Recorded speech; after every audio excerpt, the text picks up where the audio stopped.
Good day, Meticulous Moments audience. Thank you so much for joining us here at this amazing session where we are going to be spending time with Alan. I hope I pronounced your surname correctly. Is it Runacres? How do we pronounce that, Alan? Oh my goodness, wow. You're one of the very few people to pronounce it correctly. Full marks. So I'm going to be spending time with Alan, and he is an absolute inspiration to us all, guys. You need to hear his story. He has accomplished so many things in life and has such a good heart. So Alan, I've met you, online, and we've spoken on Messenger. We've been on, a communication on Zoom yesterday, and we're here together today. Tell the audience a little bit more about yourself, please. Yes. Well, that's quite a difficult one, Juanita. Where do I start, really? Okay. Well, I founded WABBA Qualifications. My colleague Serge Nubret, who was a very famous bodybuilder, founded WABBA in 1975, and then I set up the qualifications part of it. So Serge Nubret ran the competitions, and I run all of the qualifications. So I founded all of the qualification side. Today we have trainers that have done WABBA qualifications in about 100 countries. So that's personal trainer, strength coach, and bodybuilding coach qualifications. That's absolutely amazing. And you and I spoke about how you got started, because you left school at 13 and you became an entrepreneur at the age of 16. That is something impeccable. Tell us the beginning. How did all of this start? Because the ideas that you had were absolutely phenomenal. Oh, bless you so much. Thank you. Well, I started skiving off school at sort of 12 years of age. And after pestering 4 old school people who had a garage converted into a gym, they took me in, and I was one of about 25 friends that they allowed to train there. And from the age of 13, they started tutoring me, teaching me about powerlifting, Olympic weightlifting. But initially I was only allowed to use bars with no weights because they said I was too young and it would be too easy to damage myself. So what they did was coach me along, and by the time I was 15, I was standing on a bench on Saturday mornings giving half-hour talks to experienced trainers, saying about exercises on a muscle group, or and talking about anatomy, etc. And then when I officially left school at 16, I got my what we call a national insurance number here in the UK. Everyone has to have one of those. And I just said, well, there's no jobs that interest me, so I'm going to go self-employed. And I was the first ever person to be self-employed in an industry where it hadn't started then. It became the fitness industry eventually. So, yeah, I was there doing it before the fitness industry actually really mushroomed and began. So I was the first ever self-employed trainer in the UK, well, and beyond. Yeah. Yeah, you were definitely the pioneer in personal trainers, in that field, being the first one in the UK. And at such a young age, did you always dream of being an entrepreneur, or did it just kind of fall into place and happen that way? No, I never dreamt about being anything. I liked training. My father was a PTI with the Special Forces regiments in the army, teaching them how to get fit. And he was a super fit person. And several people in my family, great uncles, had been athletes. And I was interested in training athletics from a very early age, and was a school captain in the sprint quartet, and I used to race all over England, and I was never beaten. And then when I got to 13, I thought, well, weight training is going to help me. So I started pestering these guys about weight training, and I knew from the first time I went in that gym, I wanted to do this all the time, not just 2 or 3 times a week for an hour or two. And everybody said I was crazy and bonkers. And they said, you know, I'd lost my sense of marbles when I left school and said, I'm going to go around gyms and teach people how to do weight training. Back then, there was no fitness industry, and it was simply a case of I tore the telephone pages out of the yellow pages for gyms in my area of the country, which mainly were old school gyms, and 1 or 2 leisure centres had started putting in some what we call back then in the 70s multi-gym kit. And so then the manufacturers got in touch with me. They heard about me and wrote to me and said, we hear that you're teaching people how to use our kit. Maybe you'd like to do more of that. So I was going all over the UK, just thumbing rides off the roadside and catching trains when I could afford it. And then I travelled across the UK each day doing talks on how to train with the equipment that was being put into leisure centres and swimming pools.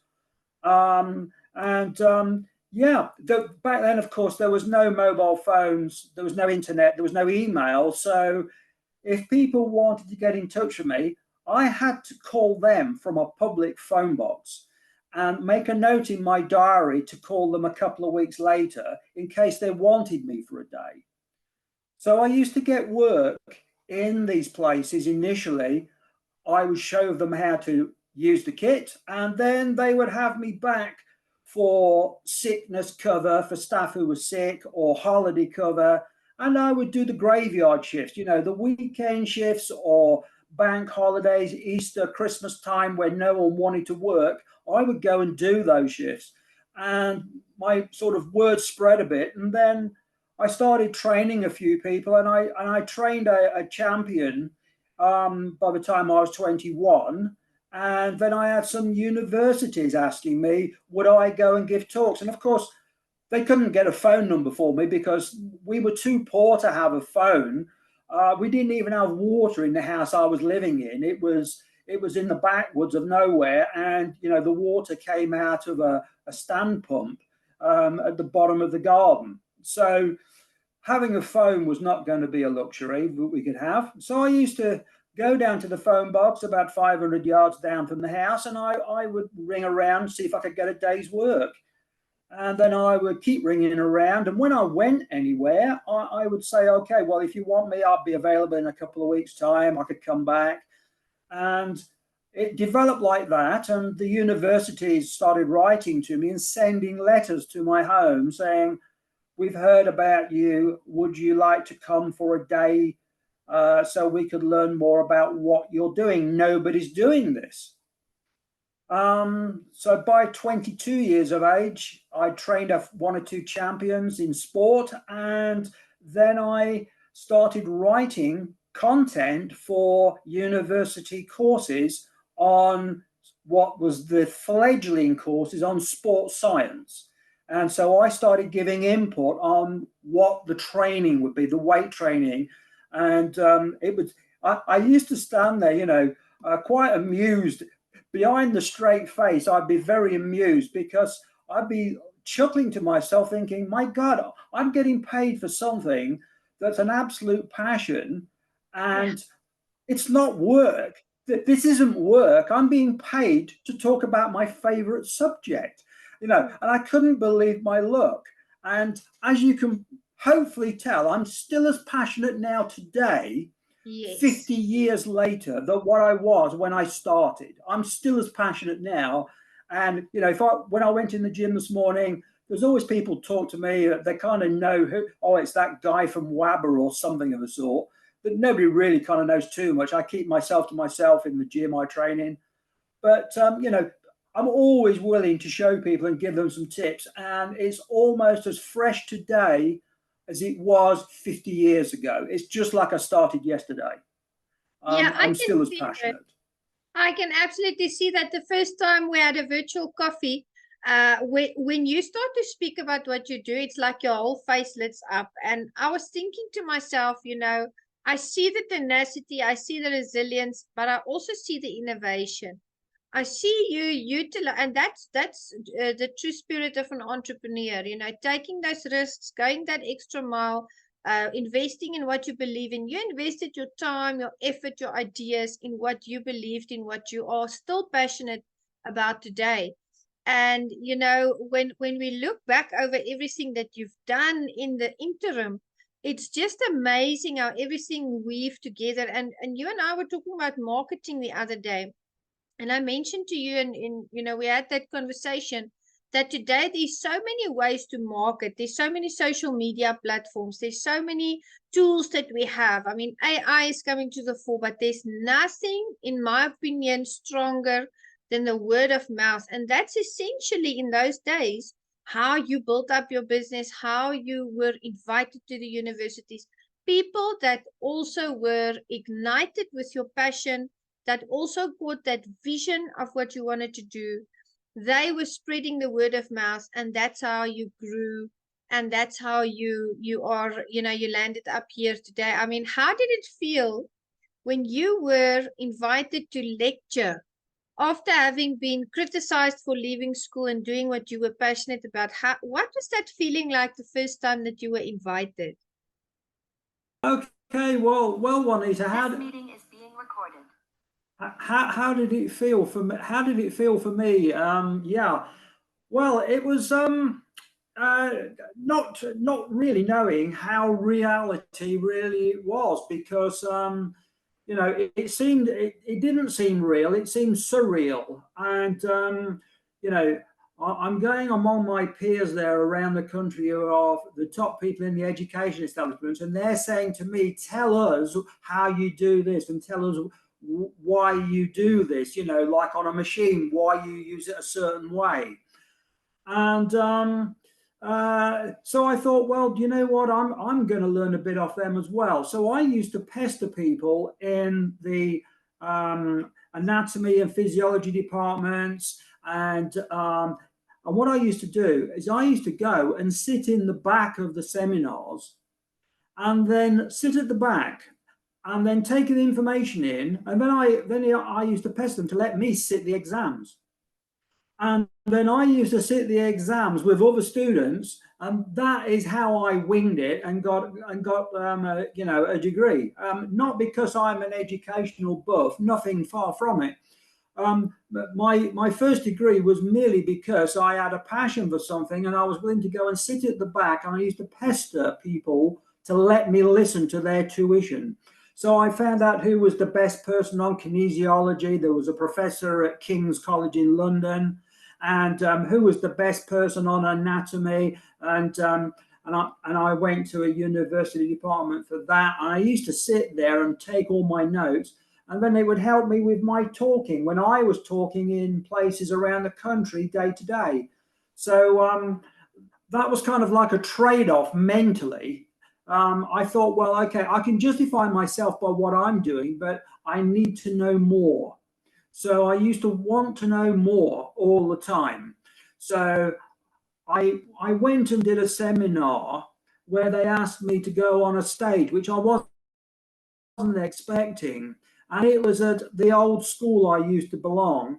And when I went to this seminar, they said, "Oh, Alan, you'll be in the main hall on the stage. We've only got a couple of hundred people listening, and we'll give you an hour." My God, Juanita, I actually thought I was going to answer questions for 3 minutes. So I went on the stage, and my jacket, underneath my jacket, the back of my shirt was damp with perspiration, because it was nervous energy, not knowing what to expect. But after 5 minutes of being on that stage, I absolutely loved it. And then they couldn't get me off. An hour later, I was in full flow. And that was what started off doing the seminars, and actually then going around and being paid to do seminars. And and the wonderful thing is being asked, which is the most marvelous thing. And my lifelong thing has always been to try to share knowledge. If I've been given a piece of knowledge which is really useful, and I know it's factual, then I keep it like a file in a filing cabinet, in there, in the filing cabinet, in your head, because there's going to come a time when I can pull that filing cabinet drawer open, get that file out, and share that knowledge with someone else, which is going to improve them and make them better at what they're doing. So that's how I saw doing the seminars as being, ways to glean information and to share it with others. So it was all sort of going swimmingly well, and then I was realizing actually that the coaching I was doing wasn't actually paying any money at all. It sounded great to say, oh, I've coached a GB national athletics champion, or I've coached a karate champion, international karate champion. It sounds wonderful. Yeah. But back then there was no money in that kind of coaching at all. I'm still waiting for checks now from 40 years ago. When I'm famous, Alan, I'll pay you back, was what I used to get told. And of course, those checks never come, Juanita. They never come. So you just get the privilege of using their names and saying, oh, well, oh, yes, oh, we've heard about you. You trained so-and-so, didn't you? So you get the income by the side way, because you don't get it directly from the people that you're coaching. Yeah. There's no money in that. But of course, yeah. So it builds your reputation, and everything for me has always been a passion around it. It's not work. Someone wants to talk about how to do a certain exercise or an Olympic lift, and I used to think, well, I need to know more about that. So then I went and became a Team GB Olympic weightlifting coach on the coaching panel for GB.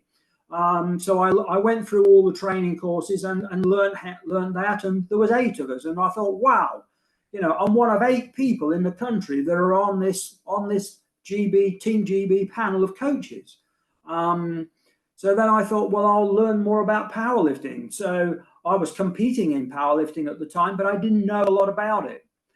So I went to learn, and then I became a senior national powerlifting coach for GB. So again, it gave me a wonderful insight to learn all the coaching of these different styles of weightlifting, powerlifting, bodybuilding, fitness training, training people in the military for super high levels of fitness for elite regiments and special forces regiments overseas. And it was all a wonderful learning curve for me too, because it allowed me to share the knowledge and shape it according to what was needed. So I could shape any of my knowledge to what was needed for that set of people in front of me. And that was a wonderful experience, and still is, to this day. Incredible. And once or twice, Yeah, incredible. You mentioned something. So once or twice I managed to get it down on. Yeah, once or twice you managed to. Yeah, once or twice I managed to get things down, so I started writing books. So then I thought, okay, I'm going to write 1 or 2 books, So I wrote a book, and the one which I'm most famous for is called The Ultimate Weight. And I've got customers that read it in 26 countries, which is incredible, because I don't sell it on Amazon. I don't sell it from a shop on my website. Actually, people know about it, and then they ring or the email and say, can you send me a copy? I've seen this, and I want a copy of it. That was great, because no one had ever done a book like that before. So it's a sort of a book that was really a trade handbook. it was for the industry that was developing. Yeah. So as the industry developed, then there was a trade handbook. People could have in their kit bags under the counter where they worked.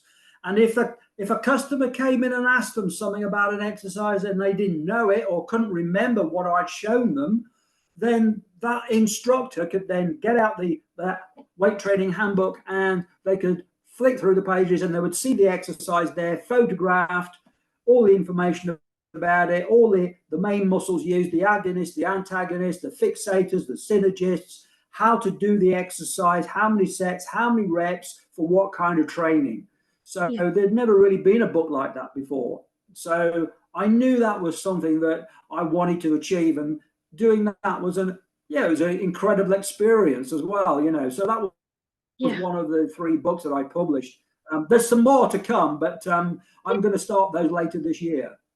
Fantastic. I see you being a pioneer in the industry, and I see you thinking of amazing ways to evolve, in your learning process, but also in your coaching, also in what you bring to the world. And you mentioned something very important. You mentioned the IOUs, the champions that you train didn't bring that income, but you got the leverage, you got the exposure, and that's what really brought you the income. So again, I mean, that's something that entrepreneurs do not always understand about being an entrepreneur. Sometimes it's a straight shot, sometimes it's this is the service and I get the money and, we help each other. It's a win-win. Sometimes it's still a win-win, but it takes another route. So that's an important, very, very important point that you made. I'm so excited to hear that you author books, bringing that to the world, putting that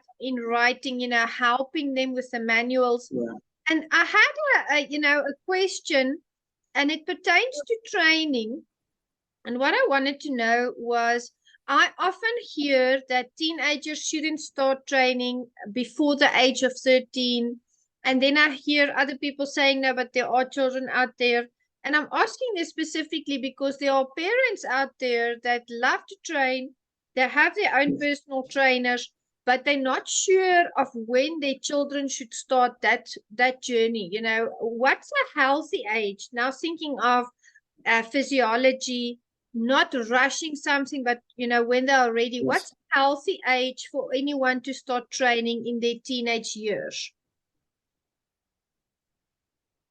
Well, Juanita, that's a wonderful question, because it depends on genetic makeup and ability. Boys are always going to be physically a little bit stronger than girls in those early school years.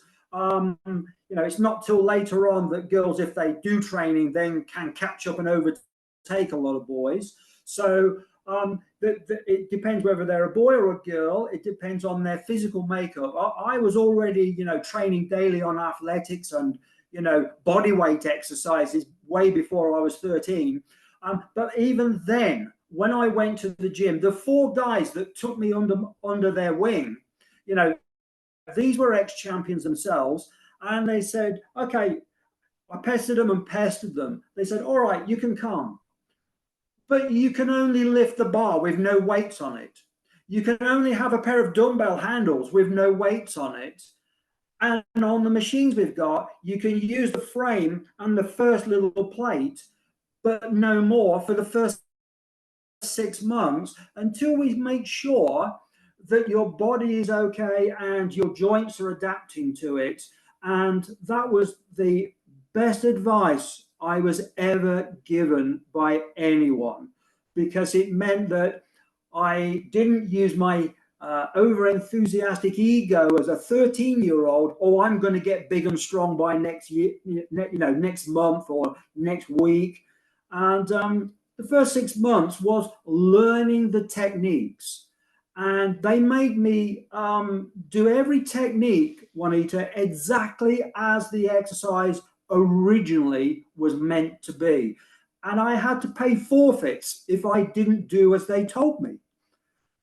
I used to sometimes question them and say to them, oh, yeah, but I want to do this now. Yeah. And the punishment used to come really quick.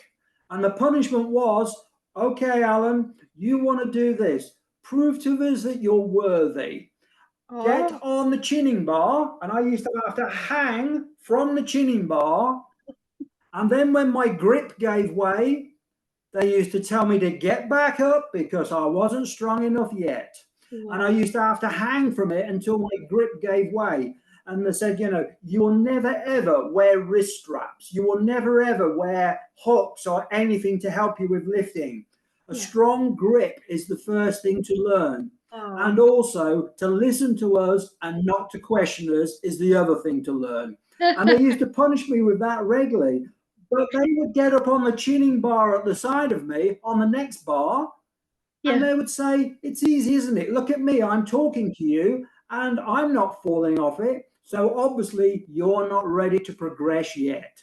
And Wow. that was a humbling experience, but also memorable because it gave me a strong grip, but also it gave me the respect of my elders, Yeah. and it made me respect what they were trying to do for them. They were Yeah. trying to protect my body so Mm. I didn't ruin soft joints and ligaments and tendons that were still very young and immature as a 13-year-old.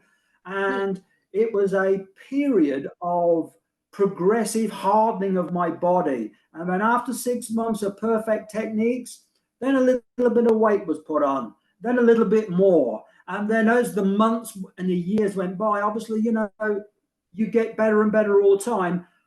And do you know, Juanita, I've never ever had any serious injuries in 50 Wow. years of training. Fantastic. And, you know, I haven't had ruptured tendons, muscles torn off the bone, dislocated knees, you know, ligaments torn out because of bad technique. No, I've never had anything. And, you know, today, 50 years of training later, and 30 of those years, I trained twice a day and then demonstrated all day long in gyms in between. Yeah. And even with that wear and tear, I've got no problems at all. So their advice was golden. So my answer is it depends on the physical makeup of the individual, but to begin with, they only exercise using their own body, their own body weight. Then Mm. they learn the techniques of weight training Yeah. with minimum weight and the bars only. When they can do the techniques right, then 6 months down the line, they will thank you for the rest of their lives because as they get older, they won't have any injuries. You know, Yeah. their body will function just like a well-oiled machine, which is That's what we all are, a machine. That's it. That's it. And we want to age in a healthy manner. We want to train so that we can, you know, when we are aging, live a good quality life. And we also learn, and I agree with you completely, it differs from person to person, and that's okay. And the important thing is that we listen to Yeah. our mentors, our trainers, and that we listen to our bodies. We have to listen to our bodies. Yes. It's so important that we get to that that we are in that state where we are so in touch with ourselves that we know when to push ourselves and we know when to rest. And it's really a process, it's a journey, like you said, and we are machines. That's the truth. I've seen people do Yes. incredible things because they were training the right way, they believed in themselves, they worked on their mental strength, and they just went ahead and they did it, you know. And that's the beauty of the journey. Taking yourself in that, pacing yourself and listening to the mentors, the elders. We have to, go through those experiences because it teaches us lessons. Like you said, it teaches us respect and it makes us stronger, inherently stronger as well. So I wanted to thank you for that answer because that's something I've been wondering about for a long time. Now, when it comes to the training, if someone wants to start in general, if they want to go, let's say weightlifting, how should they approach that? So should they mix the weightlifting with cross training? Because what I did for a while, and this is in my circumstance, I used to train for 2 hours in the gym, doing the weights and the lifting and everything. And then I used to go to martial arts class for Yes. 2 hours every single day. But I built quickly, so I got a little bit heavier than I wanted to be. My muscles got too big, and it actually slowed me down when I did jiu-jitsu or kumite, and I actually didn't want that. So what I did is I stopped the weight training, and I started doing cross training and more cardio. Things like Zumba. I did, a Taibo. I did Tabata. Yes. I still do that today. And it helped me to keep the toning, but it slimmed me down a little bit. So I was faster. So for anyone out there wanting to be in the weightlifting, but they also want to be, they don't want to get to a place where they are too slow to do what they want to do. Let's say they're an athlete. How would you advise them? Should they mix the heavy weightlifting with the cross training and then the additional training, or what's a good approach for that? My goodness me, Juanita, you know, if I had an English pound for every person that's asked me that question, I would be sort of sat in my jet flying over to you right now, my personal jet, because how much should I do? What should I do? Are the two biggest questions that everybody asks, you know, and really the response is, if you want to do weight training to help you with a sport, then it would be called supplementary training.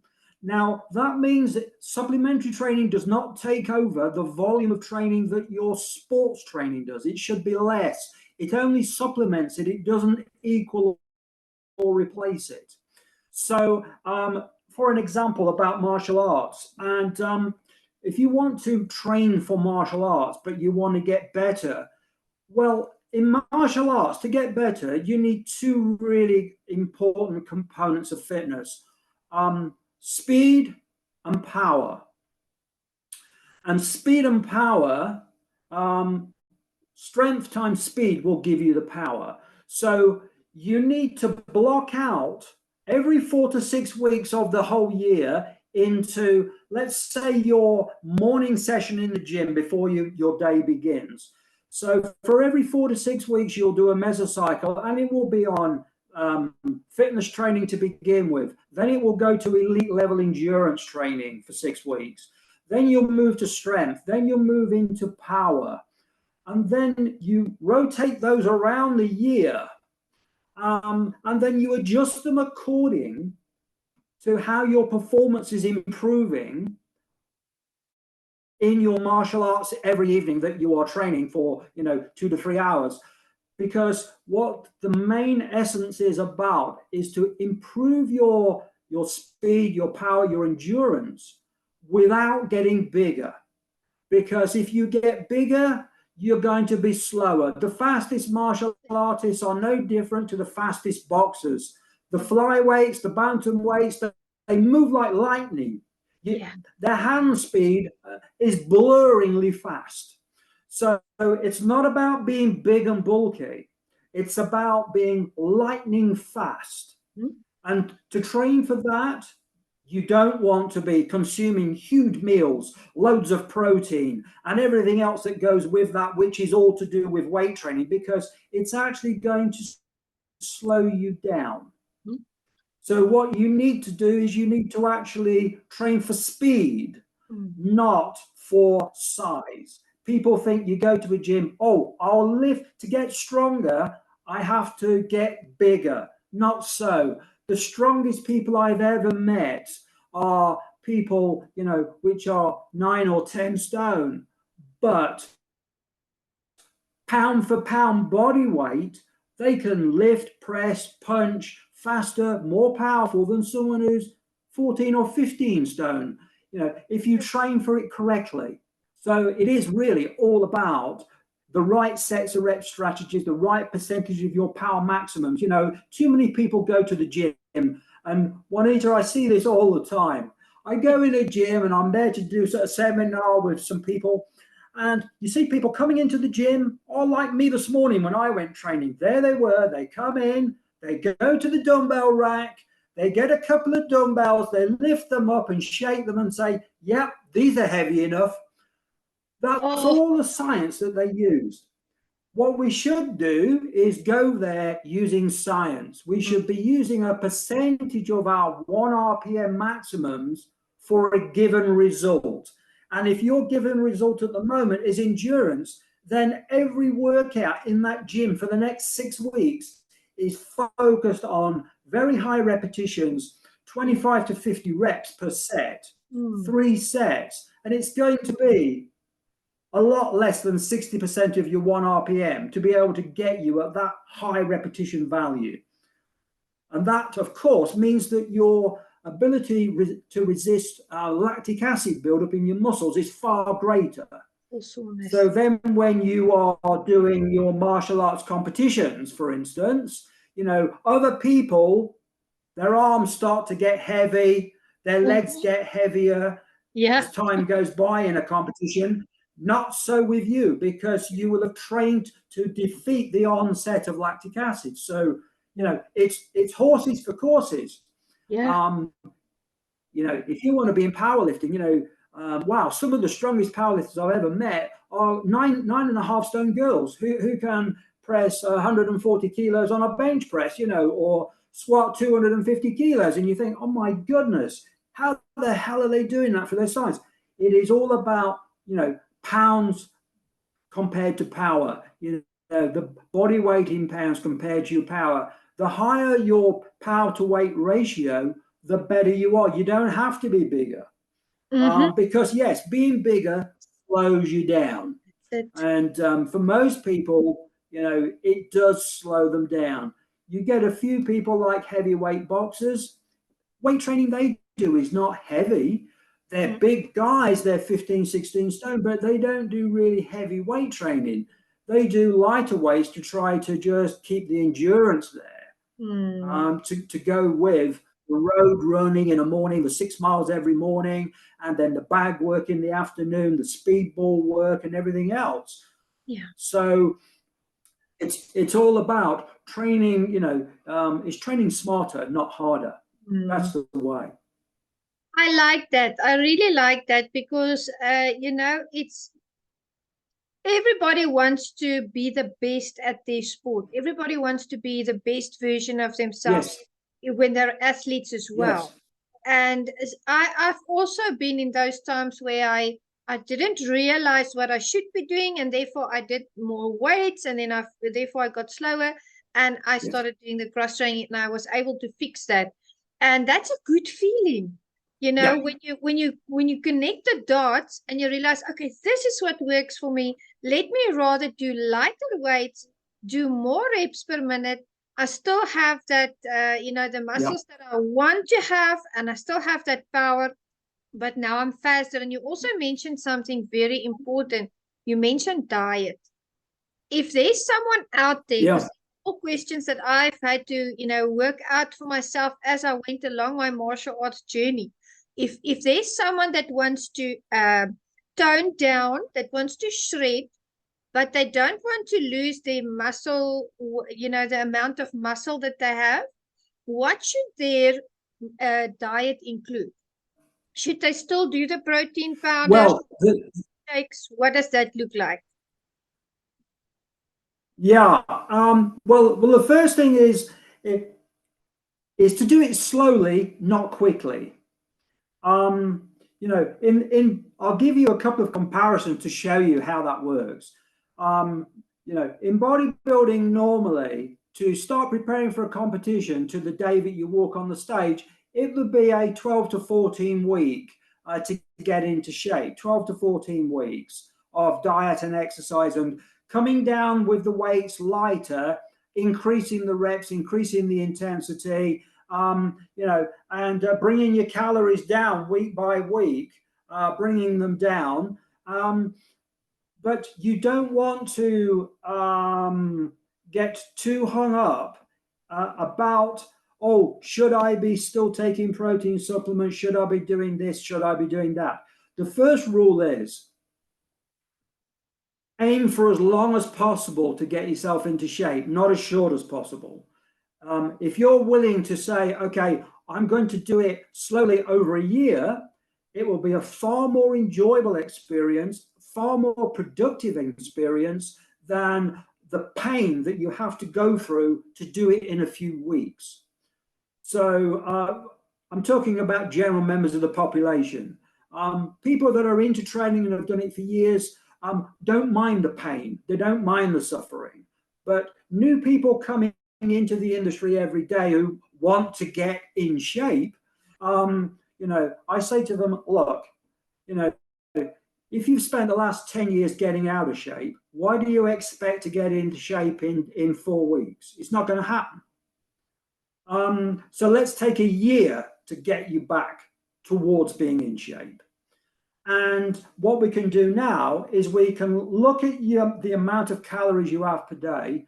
And the first thing we do before we cut the calories at all is we look what the calories per day are made up of. What I've done, and I've taught over 28,000 PTs in the UK alone without across Europe, and all of them that have done this with their clients have had a positive result. And what that is you get them to write down for 7 days everything that they eat each day. Now, today, of course, we have things like apps you can have on your phone. So you can put it all in there, and it will tell you what percentage of carbs, what percentage of fat, what percentage of protein, as well as the amount of calories you're eating each day. Do it for 7 days and find the average. Once you've got that average, now you've got some numbers to work with.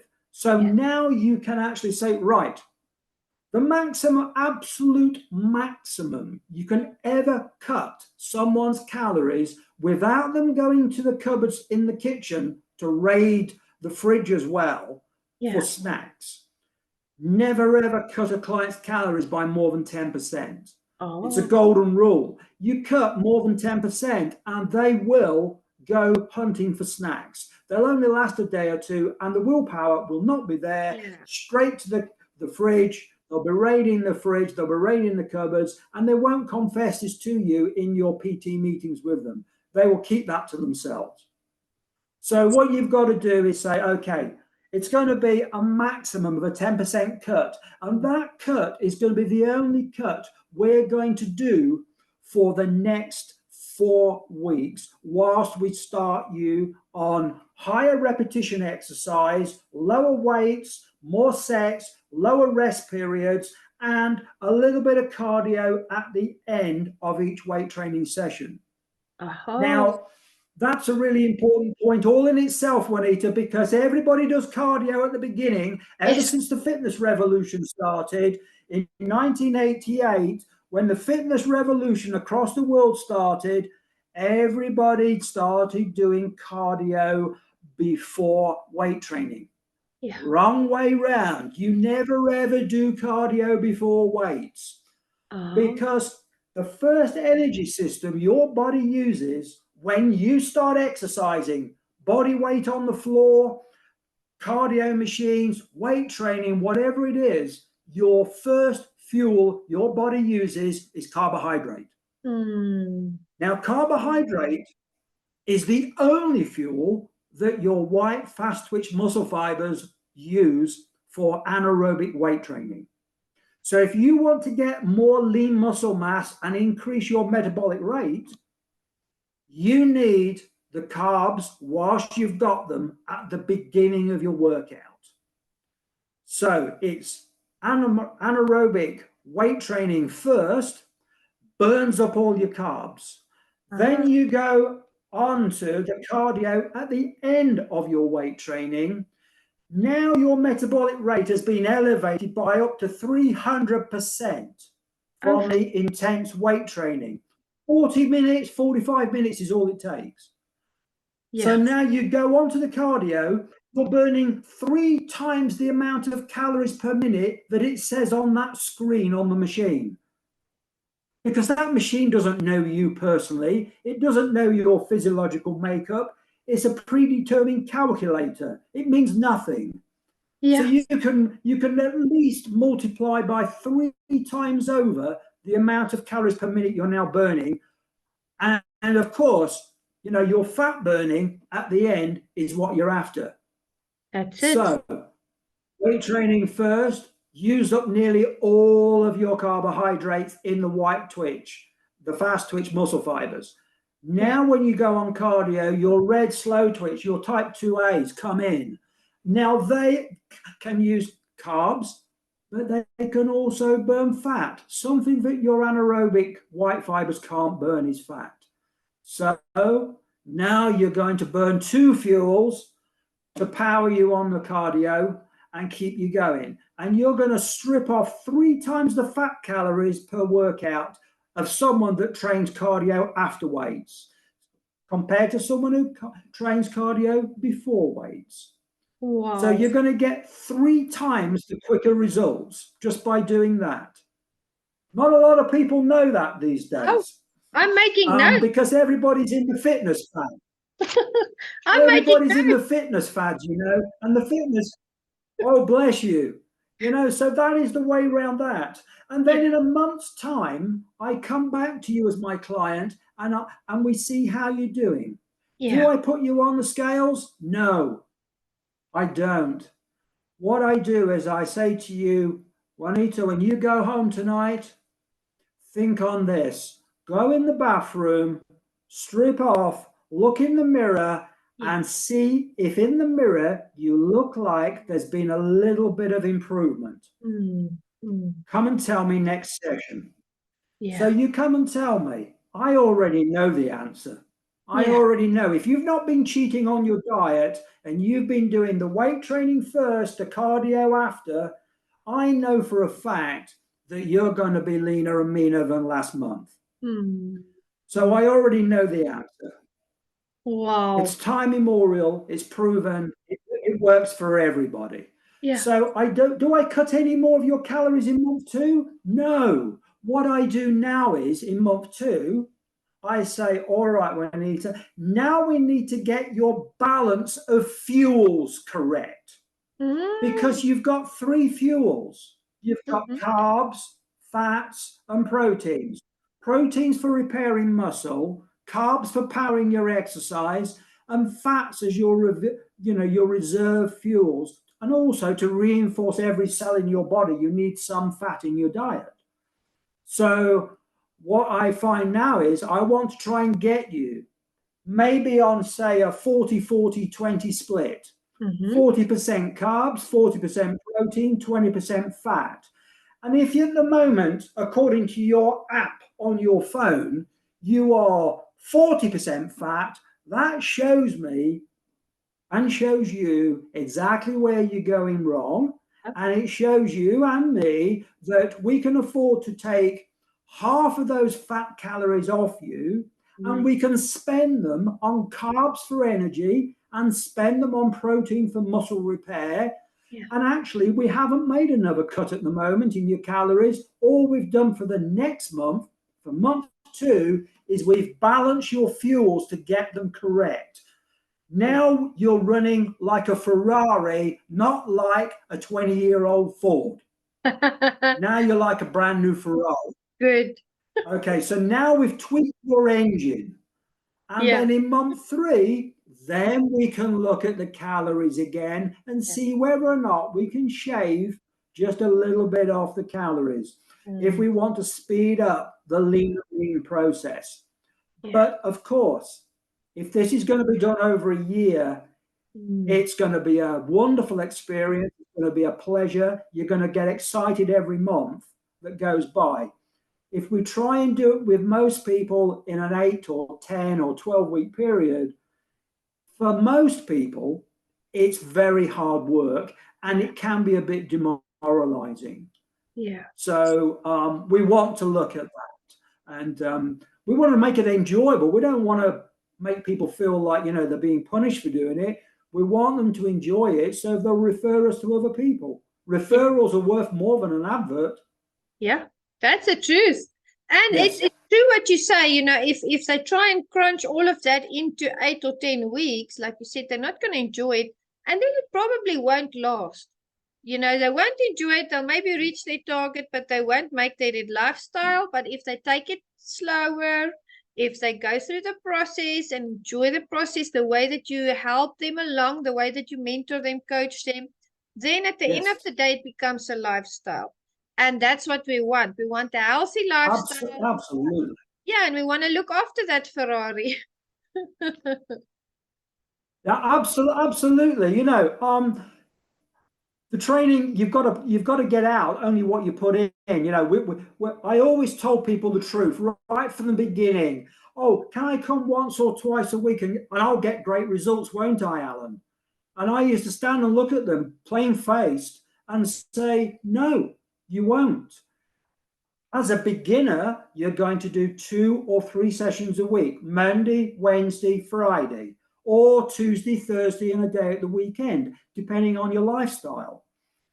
But it has to be 3 times a week. It has to be for an hour each time, at least 40 minutes weight training, maybe 20 minutes cardio after it. When you get more into it, we are either going to have to extend that a little bit, 45, 50 minutes weight training, and then do 20 to 30 minutes cardio after, or we're going to have to add in extra training days, and then we'll move you, rather than full body programs where you do the 8 major muscle groups, we're going to move you into a split routine. You'll do half the body one day, half the next, with cardio always coming at the end. Abs and cardio always at the end. Never train abs at the beginning. Never train abs in the middle, because abdominals are your biggest fixator muscle group in the body.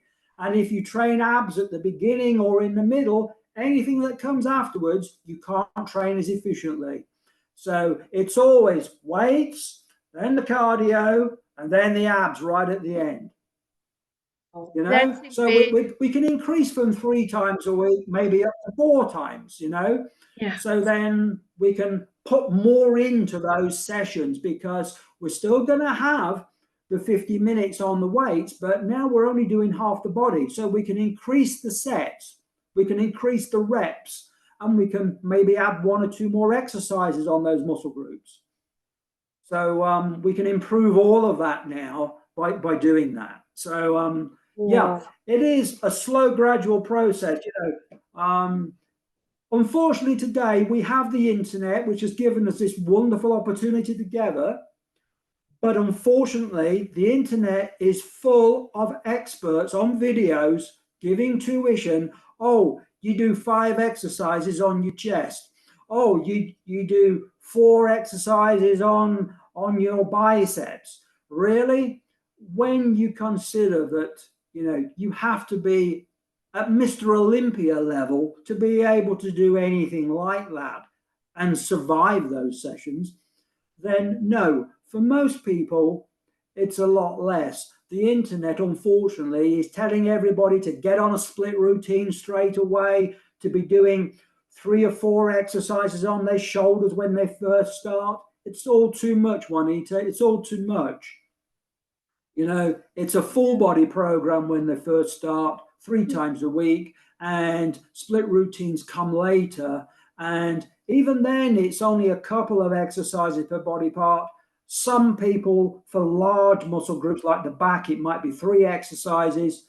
But everybody jumps in the deep end of a swimming pool and then says to their client, can you swim?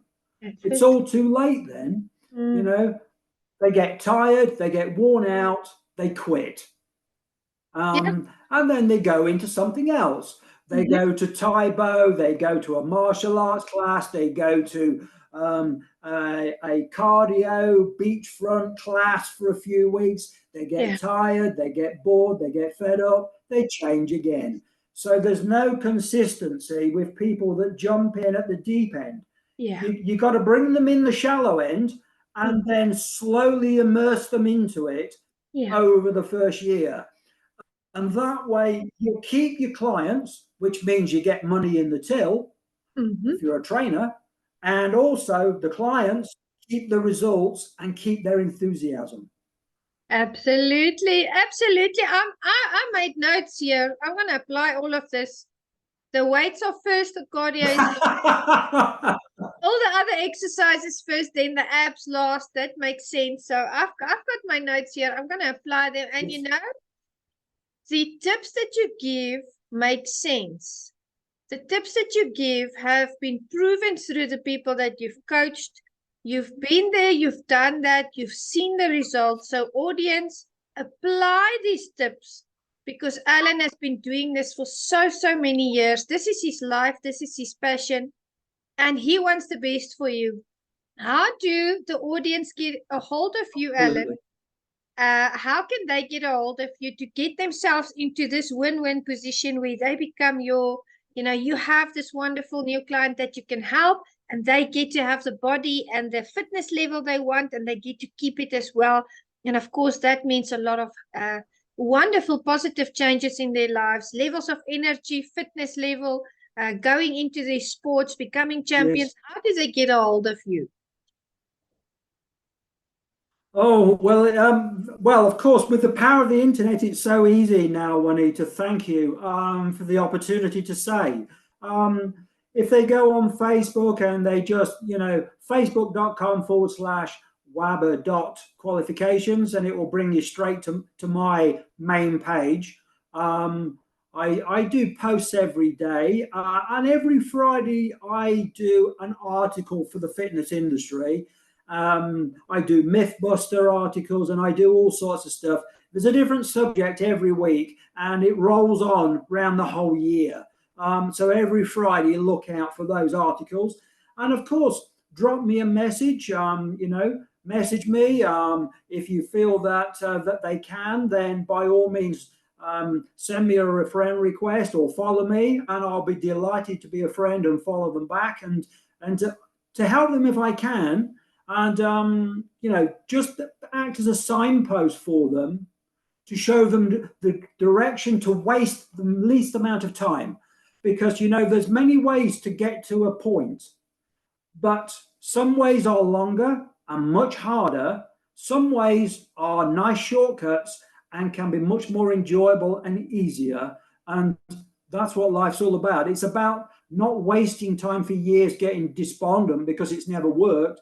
It's actually about finding the easier, more enjoyable ways to do it so that it becomes a lifelong passion, the same as it's always been for me, really.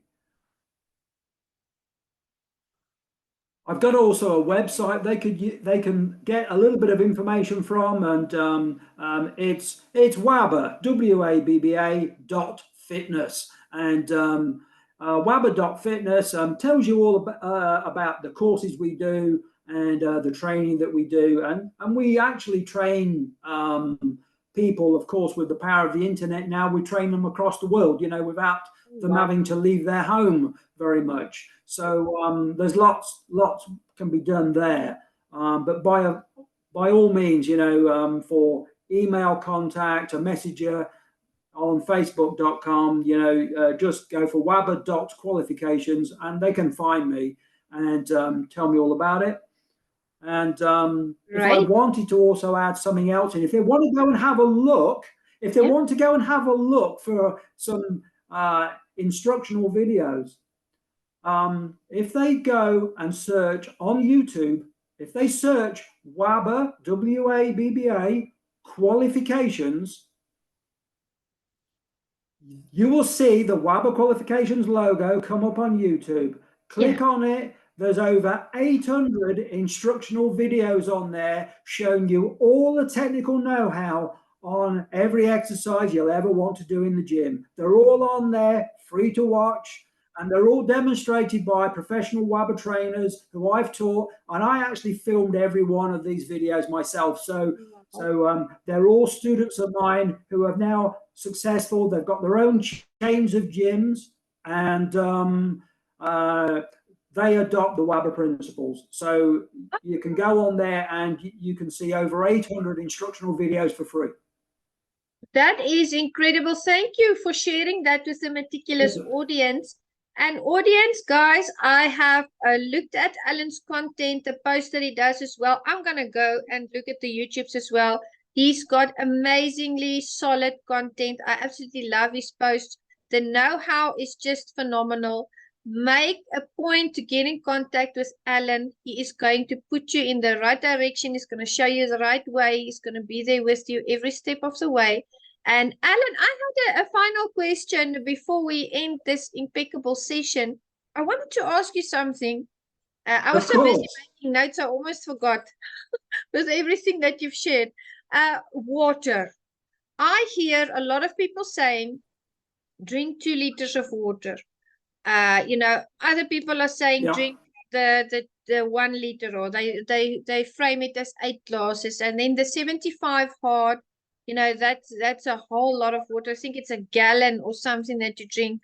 Measurements differ from our countries to countries. What's a healthy amount, so that it's not something that disrupts your routine where you have to, because I've done 75 hard, and now I have meetings back to back some days, and I had to in between quickly run to the bathroom and come back, and to chug all of that down in little meals. What's a healthy amount of water that won't, disrupt your day? Well, as you might know, what is with me, it's not a one-sentence answer. So the first answer is a dead simple one, which is, if you're thirsty, go and get something to drink, whether it is water, a fruit juice, an orange squash, whatever, anything you want. If you want a coffee, I love a coffee. And I always have 2 or 3 coffees during the daytime whilst I'm working on a laptop or doing something. No problem in that. For your content amount, the quantity, well, the first thing is, when I get up in the morning, the first thing I do is I have a large glass, which is about 3/4 of a pint of a squash mixture. So rather than just plain water, it has a bit of flavor. Sort of blackcurrant, something like that, with water in a squash. So very nice. I have that. Then before I go to the gym, here's a little secret that I actually shared with people more than 35 years ago, and several world champions have all done this and said, "Oh my God, Alan, it works." What you do then, before I go to the gym, half an hour before I go to the gym, I have a small espresso coffee, a double espresso. And what I do is, with that, I have what we have called a Turkish delight, which is like a pro cyclist would have a gel bar, the little gel bars, and it has 38 grams of carbs in it. I have that with the caffeine, the small amount of caffeine, about 30 minutes before I go to the gym. And that will turbocharge your workouts. You will feel like you are on rocket fuel. And every workout will be amazing. So if ever you're feeling a little bit down, a little bit tired, you didn't sleep well, do that trick. And once you get into your workout, you're going to pick the pace up, and you're going to be like Usain Bolt. You are going to be unstoppable. So, it's going to be an incredible thing to do.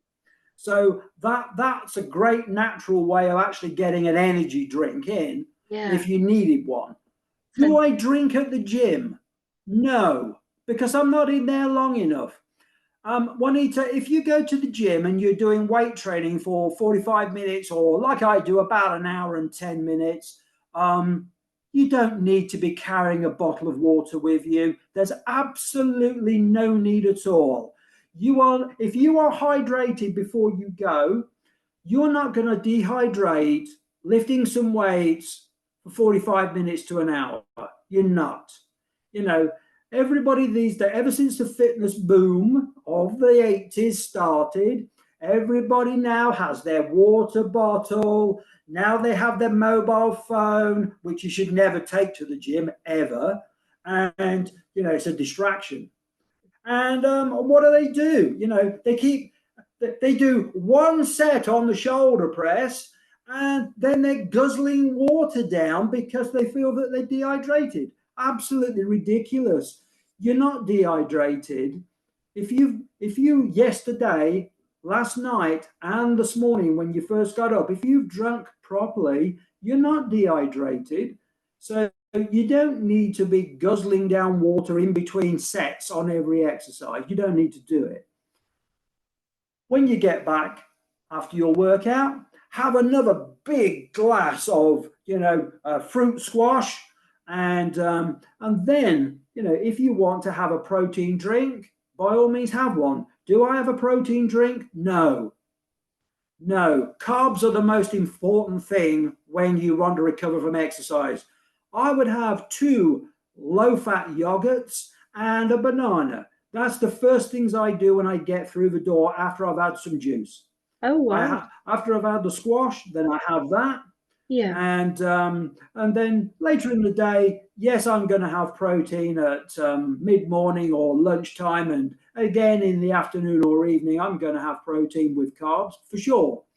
But if I want the energy for tomorrow, I need to get those carbs back in straight after exercise, and so that's important. But the water, I would just drink it throughout the day. If you can get to a quantity of about 2 liters per day, and maybe you have 1 or 2 coffees as well, then you're doing great. You're doing fine.